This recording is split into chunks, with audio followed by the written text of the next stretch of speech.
Il est temps de retrouver votre nouveau rendez-vous d'itinéraire bis, une parodie de la course Pékin Express. Voici un nouvel épisode de Pékin Moyen.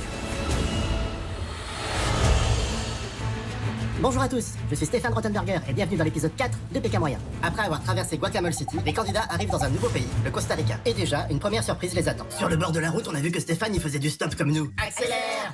On est passé devant lui sans s'arrêter, pour qu'il comprenne un peu ce que c'est que le stop. Bonjour! Pourquoi vous êtes pas arrêté, vous m'aviez pas vu? Si. Eh bien, puisque vous êtes un peu taquin, je vais vous mettre la misère. Votre épreuve va être de remplir une vasque d'eau, sans utiliser de récipient ni votre bouche. Tout est une question de rapidité, donc soyez dans les temps. C'est pas un étang, c'est plutôt un lac. Allez, c'est parti! On a tellement transpiré en courant, on n'a pas eu besoin d'aller jusqu'au lac. Alors, bravo les frères bûcherons, vous allez devoir désigner deux binômes qui auront leur destin lié. Alors, on va choisir les plus nuls, Mounir et Lydia, et on va les mettre avec les Miss, la Pimponnelle et Philippa. On s'appelle pas du tout comme ça.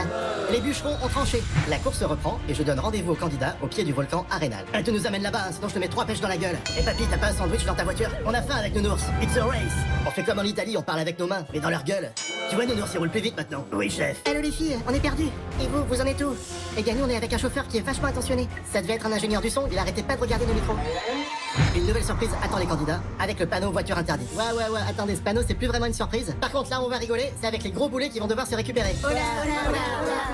Allez, on va prendre la vieille dame. Elle a l'air gentille avec ses poules. Allez, Sonia, on est les stars du trek. Bon, en fait, c'est une grosse caractérielle, la Sonia. Au début, on croyait qu'elle engueulait ses poules, mais c'est à nous qu'elle parlait. Tiens, Nounours, toi tu portes. Ah, c'est du bon Nounours, ça, bien fort. Allez, dépêche-toi maintenant, fais pas ta feignasse. Oh, les jolis petits cochons. C'est les cochons de l'enfer. Ah bon, pourquoi? Non mais ils sont possédés par Belzébuth, démon, quitte ce corps. Allez Behac, Stéphane il est là-bas. Ouais, je suis vraiment très fier du gamin. Et puis on a été aidés par plein de gamins. J'ai envie de dire bravo à leur maman. C'était vraiment pas le pied, d'ailleurs je me le suis cassé. Heureusement qu'il y avait la mule. Ah, tu parles de moi ou de la bête? Steve, j'ai mal au pied, tu peux me porter? Ah, faut pas abuser. La nuit commence à tomber et les candidats doivent trouver un nouvel endroit pour passer la nuit. Bonjour. Est-ce qu'on peut dormir chez vous? On a besoin de 4 chambres. On a un peu faim, mais ma copine est allergique à l'ail. Eux, ils mangent pas de porc et moi je suis vegan. Et ce soir, c'est son anniversaire, donc si on peut avoir un gâteau au chocolat et les bougies, bien sûr. Ah, elle va prévenir son papa, il va bientôt rentrer. Salut. C'est vous les cassos? Bah, tu m'as prévenu. S'il vous plaît, regardez comme on est joli. Ah, c'est vrai, à la base, je voulais vous mettre un coup de pied au cul. Mon avis a divergé. Pastachiote. Mais qu'est-ce que c'est? C'est sauce typique. J'ai l'impression de manger du vomi qui a été revomi. Ah, j'avais la gorge en feu, j'en pouvais plus. Alors ce soir, il y a une fête au village, on se fait belle, on va draguer. Et pourquoi le parfum il s'appelle aussi pastachiote?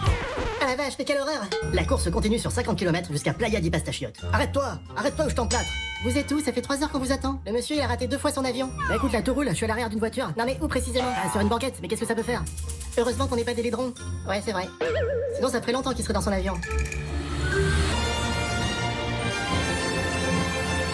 Regardez ce qui s'est passé pour Mehdi et Wang la semaine dernière.